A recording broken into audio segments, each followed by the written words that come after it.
Feel the silent pulse of a moment. When life seems to weigh heavily upon you, a missed opportunity, a burdensome day, a dream that feels out of reach. It's not the weight of the world holding you back, but the subtle habits of your mind, the unnoticed patterns shaping how you face each challenge. They are like pebbles in a stream, small on their own, but enough to slow the flow of the person you could become. Yet deep within you lies a strength, a resilience waiting to ignite, like a spark ready to blaze. This journey is about discovering that strength, about shedding the habits that dim your light and finding the clarity to shine brighter than ever. We all carry these habits, woven into daily life like threads in a tapestry. We rarely pause to examine. They whisper doubts, nudge us toward distraction, or tempt us to hide our truth. But what if you could unravel them, one by one, and uncover a mind not just stronger, but freer, alive with purpose, grounded in courage, woven with connection? The wisdom of Buddhism, timeless as a steady breath, offers a guide, not through grand leaps, but through gentle, deliberate steps. It's not about erasing struggle. It's about meeting it with an open heart and a clear mind, ready to build something new. Today, we'll explore 5 habits that quietly undermine your mental strength, each a chance to learn, to grow, to reclaim the power you hold. This isn't a lecture. It's an invitation to see yourself anew, to feel the spark within you flare into something unstoppable. Let's begin, not with judgment, but with curiosity, ready to explore the path to a mind not just resilient, but thriving. A mind wholly, boldly you. Habit 1. Negative thinking. The fog obscuring your brilliance. Step into a morning when the world feels cloaked in gray. The alarm jolts you awake too early. A spilled mug stains your desk, and each small mishap lands like a pebble, rippling doubt across your mood. It's not just a bad day. It's the spreading weight of negative thinking, a habit that shrouds your thoughts like thick fog, dimming the brilliance of who you are. This fog doesn't just obscure a moment. It erodes your mental strength, making every challenge seem insurmountable. Yet within this fog lies an opportunity to find clarity, to rediscover the spark that drives you forward. Through the gentle wisdom of Buddhism, let's explore how negative thinking holds us back and uncover practices that can guide us toward a clearer, more resilient mind. Meet Sarah, a graphic designer whose creativity once lit up her world. Her sketchbook brimmed with bold ideas, each stroke a step toward her dream of opening her own studio. Late nights buzzed with possibility as she crafted designs that felt like extensions of her heart. But then came a string of setbacks. Clients rejected her work. Projects crumbled before they began. Each no landed like a blow, planting seeds of doubt. My designs aren't good enough, she began to think. What's the point of trying? Those doubts grew into a dense fog, clouding her confidence. Sarah stopped sharing her art, certain it would only meet rejection, and the vibrant pulse of her passion slowed to a whisper. Her story mirrors a struggle many face. When negativity takes root, it doesn't just cloak a day.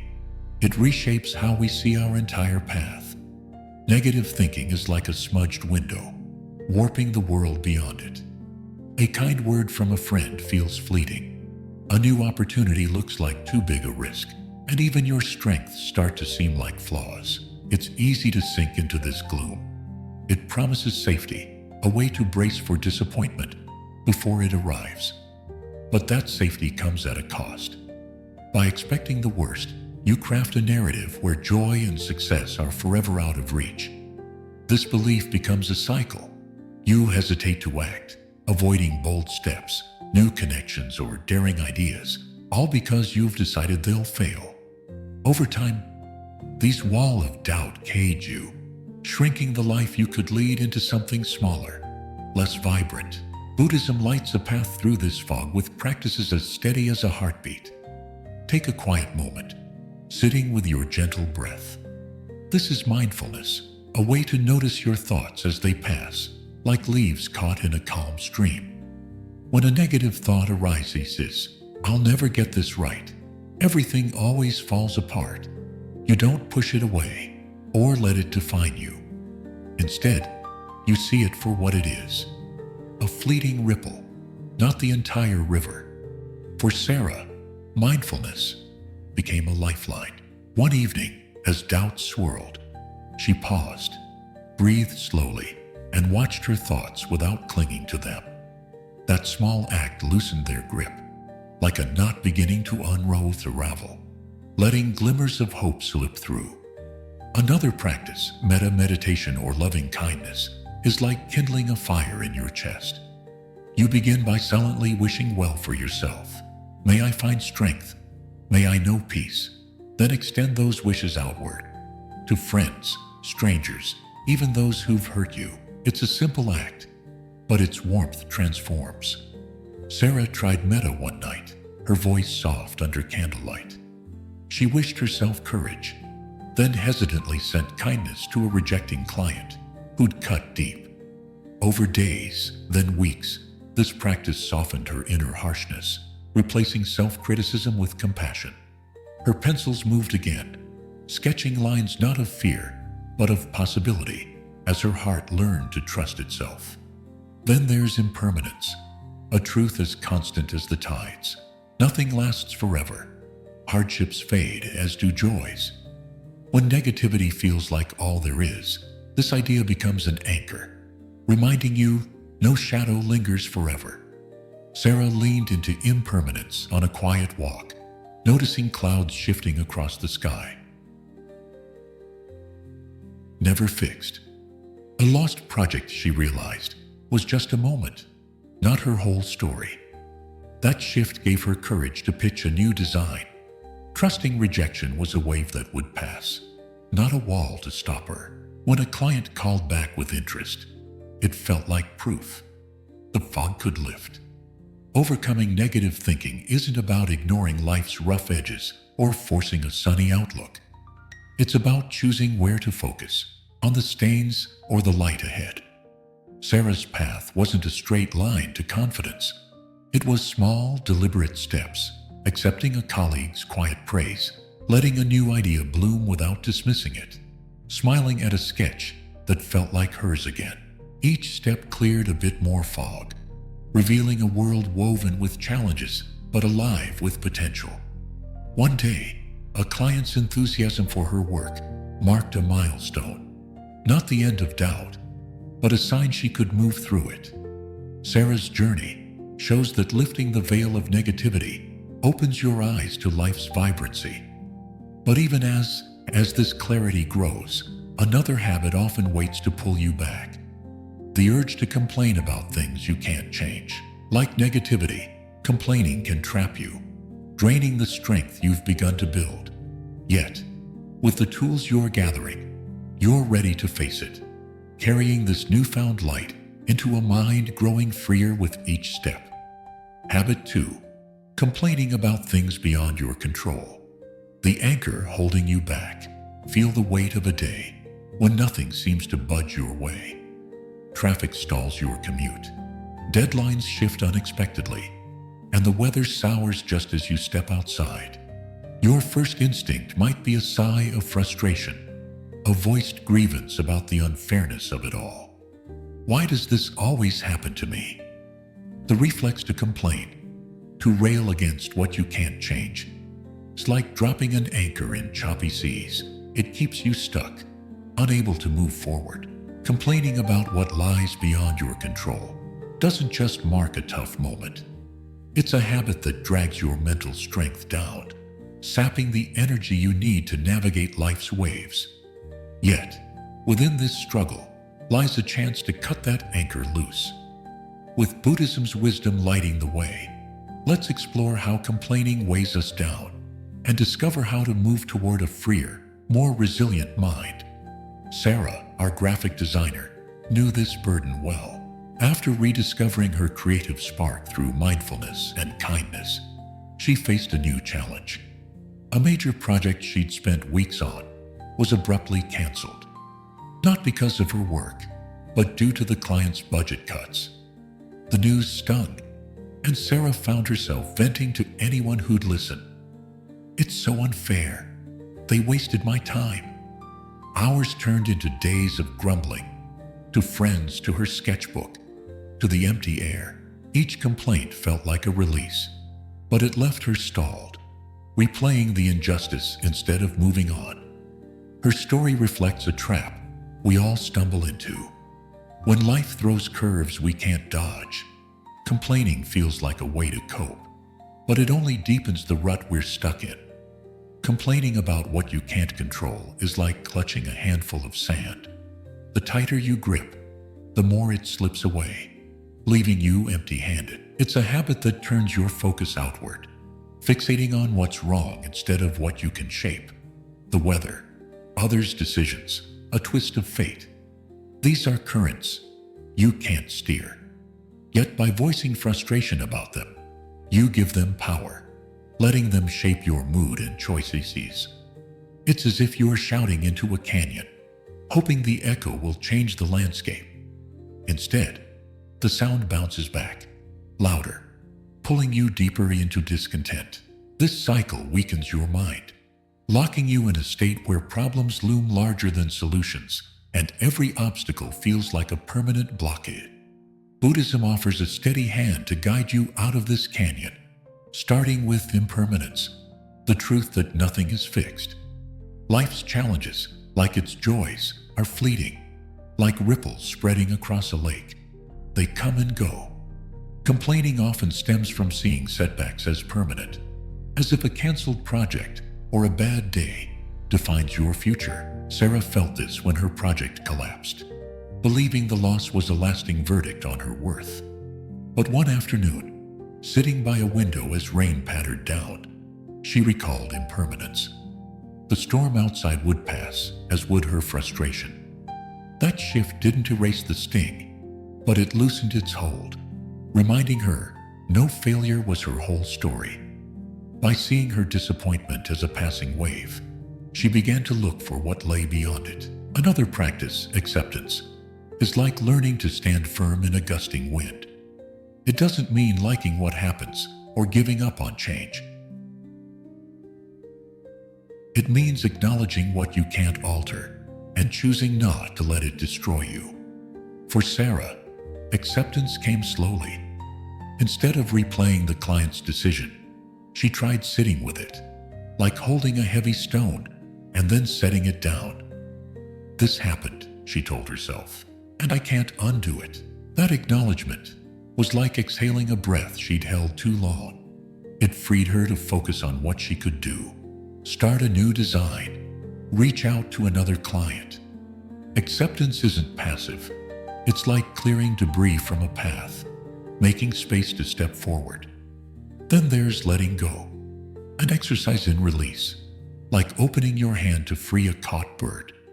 Complaining ties you to what you can't change, like a weight knotted around your wrist. Letting go doesn't mean ignoring your feelings.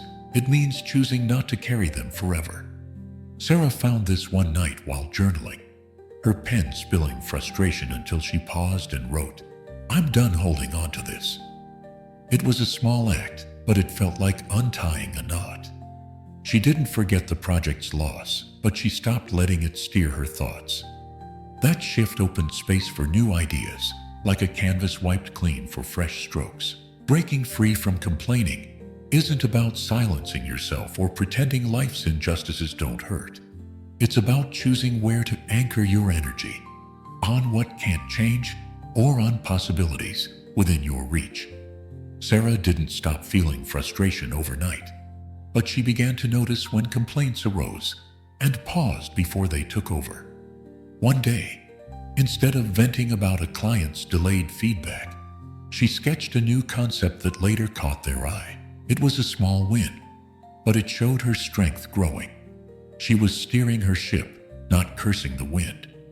As Sarah learned to let go of complaints, she felt lighter, more open to life's flow.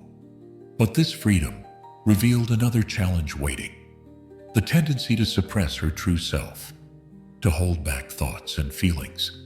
Like complaining, stifling expression can weigh you down, dimming the clarity you've fought to meet. With the tools you're gathering, mindfulness, acceptance, and the courage to release what doesn't serve you, you're ready to face this next habit, building a mind not just free, but boldly radiant. Habit 3. Suppressing self-expression. The voice kept silent. Step into a crowded room where laughter and chatter swirl around you, but your own words stay locked inside, like a melody caught in your throat. You have ideas to share, emotions aching to be heard, but something holds them back. Fear of judgment, worry about stumbling, or a quiet belief your voice doesn't matter. This isn't just shyness. It's the habit of suppressing self-expression, a burden that presses on your mental strength like a lid on a simmering pot. By hiding your thoughts and feelings, you dim the light of who you are, leaving your mind tangled in unspoken truths. But what if you could lift that lid, letting your voice rise freely? With Buddhism's wisdom as a guide, let's explore how suppression weakens us and uncover practices that can help you share your truth with courage and clarity. Sarah, our graphic designer, felt this weight as she rebuilt her confidence. After clearing negativity's fog and loosening complaints' grip, she landed a new project, a chance to design a logo for a local cafe. The client invited her to a team meeting to pitch her ideas, a moment that should have thrilled her. Instead, her stomach knotted. Sitting at the table, sketches spread before her. She froze as others tossed out bold suggestions. Her own concepts, vivid, thoughtful, stayed trapped inside. What if they think it's silly? She worried. What if I sound unprepared? She nodded, offering only vague murmurs, and left feeling smaller, as if she'd betrayed a part of herself. Sarah's silence wasn't just about one meeting. It was a habit, one that buried her voice and cost her her own strength. Her story reflects a struggle many know. When we suppress what's within, we risk losing the clarity we've fought to gain. Suppressing self-expression is like hiding a lantern under a cloth. The light's still there, but no one sees it. Not even you. Your thoughts, feelings, and ideas are pieces of your inner world, meant to connect you to others and to yourself. When you hold them back, they don't vanish. They churn inside, building pressure like steam with nowhere to go. That pressure can erupt as stress, self-doubt, or a gnawing sense of being invisible. It's as if you're walking through life wearing a mask, your true face obscured. This habit weakens your mind by cutting you off from authenticity, leaving you stuck in a space where connection feels out of reach.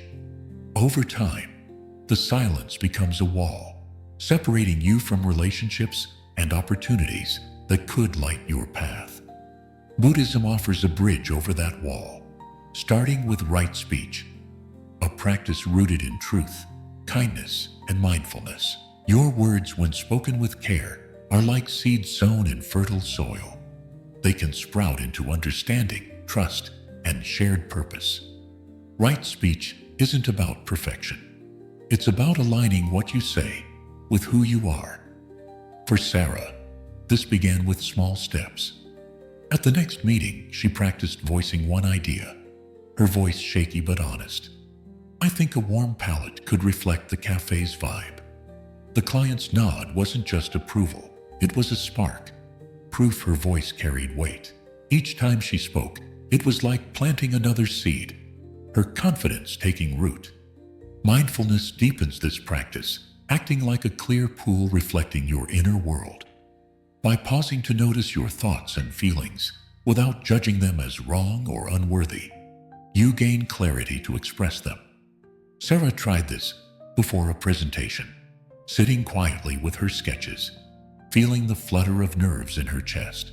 Instead of pushing it away, she breathed it in, gently naming it. This is fear, and it's okay. That awareness steadied her, like a hand guiding her to shore. When she stood to share her work, her words flowed not from force but from presence, each one a step toward authenticity. Mindfulness didn't erase her doubts, but it gave her a space to choose courage over silence. Expression isn't just words, it's the silent language of your body, your gestures, your gaze. Buddhism reminds us to be mindful of these too, as they convey your truth as much as speech.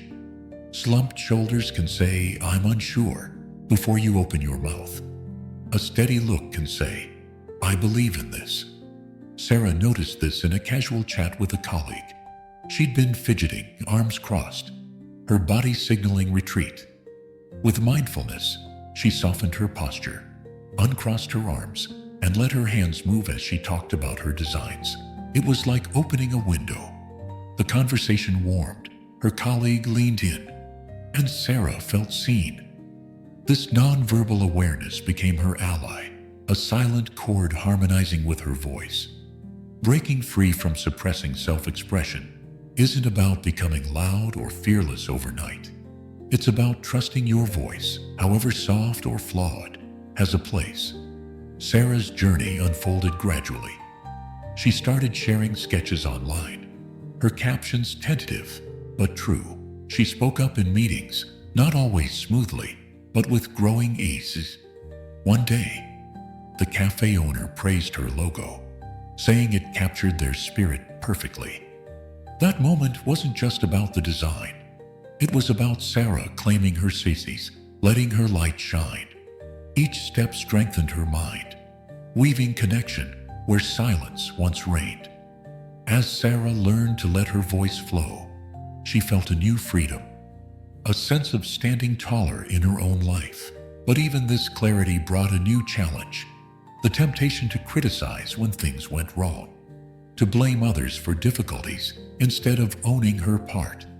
Like suppression, blaming can diminish the strength you've built, pulling you back from the authenticity you're beginning to embrace. With the tools you're gathering, mindfulness, kindness, and the courage to express your true self, you're ready to face this next habit. Crafting a mind not just speaking its truth, but owning its power. Habit 4. Blaming others for your problems, the burden slowing your steps. Feel the sting of a moment when plans unravel. A missed deadline, a misunderstanding, a goal slipping through your fingers. Your first reflex might be to point outward. If only they'd done their part. Or it's all their fault. The urge to blame others for your difficulties is like picking up a jagged stone and carrying it with you. It cuts deeper the longer you hold it, weighing down your steps. Blaming doesn't just vent frustration. It's a habit that erodes your mental strength, handing control of your life to others' choice. Yet, within this tangle lies the power to set the stone down and walk freely. Guided by Buddhist wisdom, let's explore how blaming others weakens us and uncover practices that can help you reclaim your path with clarity and courage. Sarah, the artist with a heart full of fire, felt this sting keenly.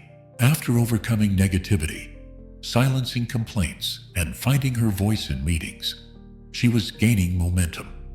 Her latest project, a branding package for a startup, felt like her best work yet, each design pulsing with her newfound confidence. But then a snag hit. The client delayed feedback for weeks, throwing her schedule into chaos. When they finally responded, their notes were vague and critical, demanding changes that clashed with her vision. Sarah's frustration boiled over. "They don't get it," she vented to a friend. "If they'd been clearer, I wouldn't have to redo everything." Days passed, and her resentment grew, pinning every delay and tweak on the client's flaws. Sarah's story reflects a trap we all risk falling into. When things go awry, blaming others feels like a shield, but it only anchors us in place, dimming the strength we've built. Blaming others is like tying your shoelaces to someone else's feet. You stumble with their steps, not your own. It's a habit that shifts your focus from what you can shape to what you can't, stripping away your sense of agency. A client's delay, a colleague's oversight, a misstep of fate. These are threads in a larger tapestry, but blaming weaves them into a net that traps you. It's as if you're standing at a crossroads, pointing at the obstacle instead of choosing a new path. This mindset weakens your mind by fostering resentment, a slow-burning fire that clouds your judgment and saps your drive. Over time, blaming becomes a reflex, turning every challenge into someone else's fault and leaving you powerless in your own story. Buddhism offers a steady compass to navigate beyond this net, starting with karma, the understanding that our actions ripple outward, shaping our experiences.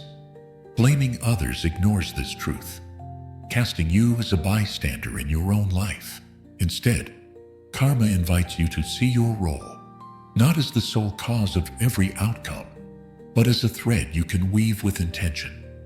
For Sarah, this clicked in a quiet moment, sketching at her desk. She realized her frustration wasn't just the client's fault. She'd rushed her initial drafts, skipping questions that could have clarified their needs. Owning that piece wasn't easy, but it felt like holding a pen instead of a stone. She emailed the client with specific questions, nudging the project forward.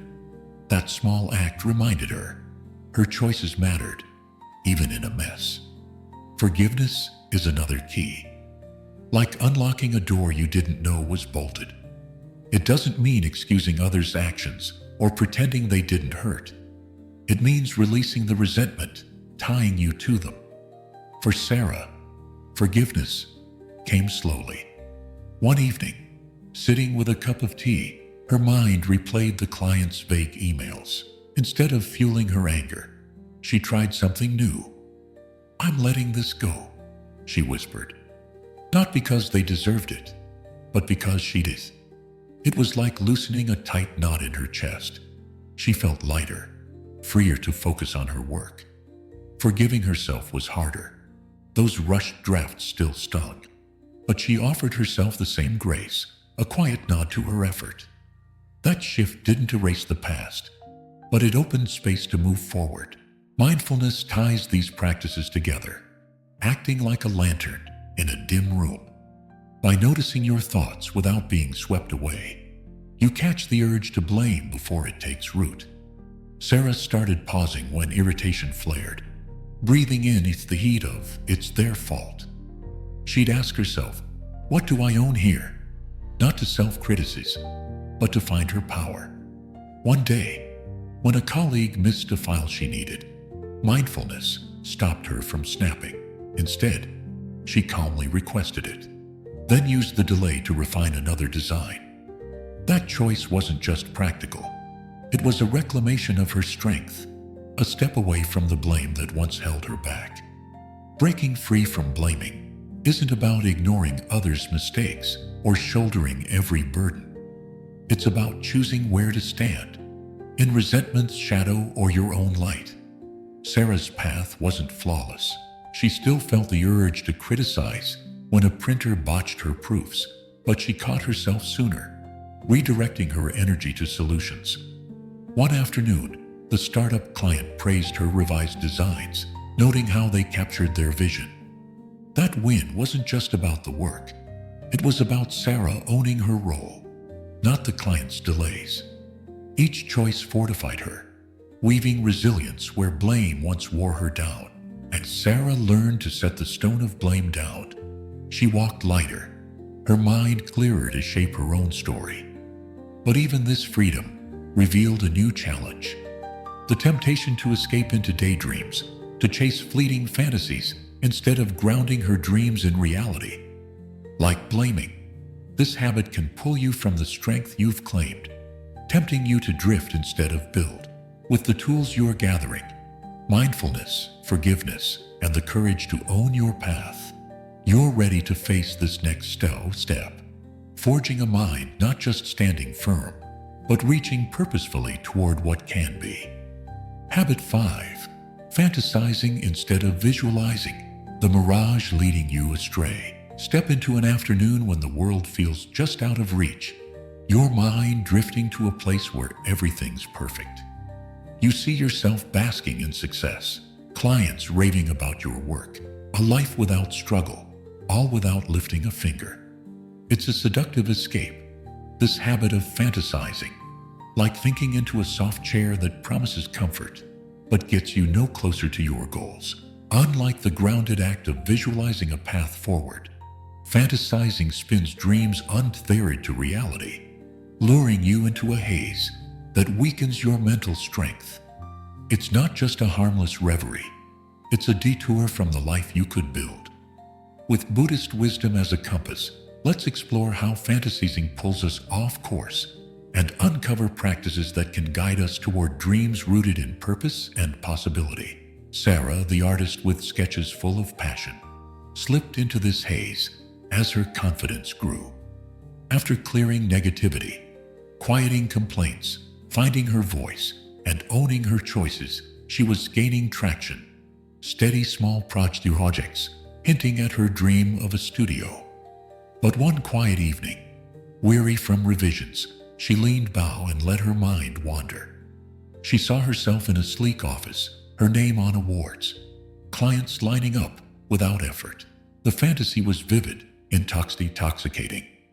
She was a star, untouched by doubt or deadliness. Hours passed, and when she returned to her sketchbook, her energy felt flat, her real work distant. Days later, she drifted again, losing focus on a pitch to chase visions of effortless glory. Sarah's story reflects a pull we all feel. When reality grows heavy, fantasizing offers a dazzling escape, but it leaves us stranded, detached from the strength we've built. Fantasizing is like chasing a mirage in the desert. It shimmers with promise, but the closer you get, the more it vanishes, leaving you parched. Unlike visualizing, which maps a path with steps you can take, fantasizing builds castles in the air, beautiful but untouchable. It's a habit that weakens your mind by disconnecting you from the present, tempting you to trade action for illusion. A fantasy of success might feel good, but it skips the work, the setbacks, the resilience that turn dreams into reality. It's as if you're rowing toward an island that keeps drifting farther out to sea. Each wave of daydreaming pulls you from the oars, leaving you adrift. Over time, this habit dulls your drive, turning goals into fleeting wishes you never reached. Buddhism offers a clear lens to refocus, starting with right intention, the practice of aligning your aspirations with purpose and reality. Dreams aren't wrong, but they need roots. Clear, actionable steps that honor your values. For Sarah, right intention clicked one morning as she sipped coffee, flipping open her sketchbook. Instead of drifting to awards, she asked, "What can I do for my studio today?" The answer was small: email a potential client with a portfolio. But it was solid, like planting a seed in real soil. She followed through, and the client's reply sparked a meeting. That step wasn't a fantasy's glitter. It was a brick in her foundation, proof her intention could shape her path. Impermanence adds depth to this approach, reminding us life shifts like sand beneath your feet. Fantasies often cling to a fixed, perfect future, ignoring reality's ebb and flow. Visualizing, though, bends with change, like a tree swaying in the wind. Sarah felt this in a slow week when no clients called back. Her old habit would have spun a dream of instant success, but instead, she leaned into impermanence. This quiet won't last, she told herself, thinking of how past lulls had passed. She used the time to hone her skills, sketching new styles that later caught a client's eye. Embracing life's flux didn't erase uncertainty. It gave her flexibility, a way to move with the current instead of against it. Mindfulness anchors these ideas, acting like a steady hand on a camera, bringing the present into focus. By noticing when your mind slips into fantasy, you can gently steer it back to reality. Sarah practiced this during a late-night session, catching herself dreaming of fame. She paused, breathed, and felt the pen in her hand, the wood grain of her desk under her fingers. "What now?" she asked. The answer was her half-finished logo, waiting for color. That shift wasn't gimmick, but it was powerful, like turning a ship's wheel to stay on course. Mindfulness didn't chase her dreams away. It tethered them to the moment, making them something she could build. Breaking free from fantasizing isn't about killing your dreams or settling for less. It's about choosing a map over a mirage, a path you can walk with purpose. Sarah's shift wasn't instant. She still drifted, mid-sketch. She'd see herself on a stage, applauded, but she learned to smile at the thought and return to her work. One day, a client signed on for a full branding project, citing her portfolio's clarity. That win wasn't a dream's magic. It was the fruit of emails sent, skills sharpened, moments chosen over idle reverie. Each grounded step strengthened her mind, turning wishes into plans she could touch. As Sarah traded fantasies for visions she could pursue, she felt her feet firmer on the ground, her goals closer than ever. But even this clarity revealed a new challenge: the pull to let relationships drift, to focus so much on her own path that she neglected those who mattered. Like fantasizing, this habit can pull you from the strength you've built, leaving you solitary when connection could lift you higher. With the tools you are gathering, mindfulness, intention, and the courage to stay present, you're ready to face this next step. Crafting a mind not just building dreams, but sharing them with those who make life rich. Unleashing to build a resilient mind. Pause for a moment and feel the quiet strength rising within you, like a river finding its flow after a long freeze. The journey through 5 habits. Letting negativity cloud your days, complaining about life's unchangeable tides, silencing your own voice, blaming others, and drifting into fantasies unmoored from reality has revealed more than just patterns weighing you down. It's shown a path to rise above them, to forge a mind that shines through storms and stands firm in its own truth. These habits, so easy to slip into, are like chains we unwittingly forge, each link dimming the light of who we're meant to be. But with each step you take to break them, guided by Buddhism's gentle wisdom, you reclaim that light, crafting a resilience that carries you toward a life of purpose, connection, and joy. Think of Sarah, the graphic designer whose story threads through these habits. She started lost in doubt, her sketches stifled by thoughts of failure. Complaints about congons and setbacks tied her to frustration, while her voice stayed locked inside, too timid to rise. Blaming turned her difficulties into others' faults, and fantasies of easy success pulled her from the present. Yet step by step, she unraveled these chains. Mindfulness cleared negativity's fog, letting her see glimmers of possibility.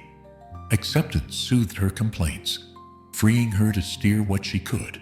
Right speech gave her courage to share her truth, while owning her choices lifted blame's burden. Grounded intention turned dreams into plans she could touch. Sarah's path wasn't perfect. Doubts still flickered. Setbacks still stung. But each habit she shed fortified her, like a canvas bursting into color after years of gray. These 5 habits: negativity, complaining, suppression, blaming, and fantasizing, aren't just personal struggles. They are shadows cast over every life, whispering you're not enough, that control lies elsewhere, that your voice doesn't matter. They tempt you to shrink, to drift, to criticize instead of build. But you're more than these shadows. Each time you choose to notice a negative thought without letting it rule you, you reclaim clarity. Each time you let a complaint go, you find freedom in what you can shape. Each word you speak, however soft, weaves connection. Each moment you own your part, you step into power. Each dream you seed with action becomes a bridge to what's possible. These choices, small as they seem, are acts of courage, forging a mind that bends but never breaks. Buddhist teachings, mindfulness, impermanence, acceptance, right speech, forgiveness, right intention, aren't lofty ideals. They're as practical as the breath in your lungs. They remind you life flows like a river, ever-changing, and you're not bound by its currents. You can pause, choose that. Sarah learned this not in a leap, but in quiet moments, breathing through doubt, whispering kindness to herself, planting one effort at a time. Her studio isn't here yet, but her sketches pile higher, her clients grow steadier, her heart beats stronger. She's not perfect, but she's present, and that presence is her power. Now, feel that power in yourself. It's there, waiting, like sunlight breaking through a cloudy dawn. These habits may linger, tugging at old wounds or familiar fears, but they don't define you. You're the one who chooses to rise, to let negativity pass like a fading storm, to release complaints like leaves in the wind, to speak your truth like a song finding its note, to own your path like a captain at the helm, to build dreams like bricks laid with care. This is your journey, not to a perfect life, but to one where every challenge is met, every chain broken, leaving you more whole. So step forward, not with certainty, but with heart. Let these habits fade, not because they're gone forever, but because you're stronger than their pull. Let Sarah's small wins, her trembling voice, her steady pen, remind you that resilience isn't born in grand moments, but in the quiet choice to keep going. Your mind, once weighed by shadows, can shine like a beacon, guiding you to a life not just endured but cherished, rich with purpose, woven with connection, alive with the joy of being fully, bravely you.